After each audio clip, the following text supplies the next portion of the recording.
ఇప్పుడు TRS government ఉన్నప్పుడు ఏంటంటే రియల్ ఎస్టేట్ బాగుండే, ఎందుకు వచ్చిన నుంచి real estate zero, real estate zero, ఉన్నటోడు దిక్కులేడు.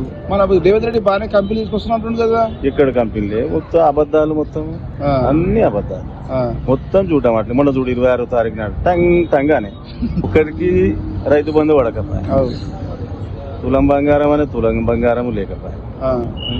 ఆయన కంపెనీ చేస్తున్నా కేసీఆర్ కు కేటీఆర్ కానీ కడుపుతుందంట.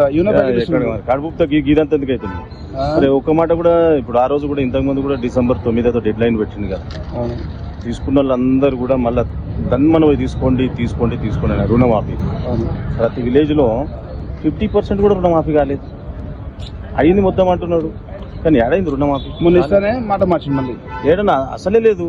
మొన్న కూడా ఇప్పుడు ఒకరి ఇంట్లో 3 ఉన్నారు 4 ఉన్నారు, ఏ ఒక్కరు కూడా కాలేదు. దాన్ని అడిగితే ఏమంటాడు రేషన్ కార్డు ఆధారం అంటారు. పొద్దుగా రేషన్ కార్డు లేకున్నా చాలా ఘోరం ఇది, చాలా ఘోరం ఇది.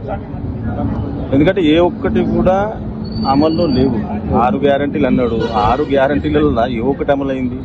ఇప్పుడు పింఛన్ ఇస్తానే ముసలోళ్ళకు, పింఛన్ లేకపోయా. 2500 ఇస్తానే, అది లేకపోయా. మళ్ళా 1,116 తులం బంగారం అని, అది లేకపోయా.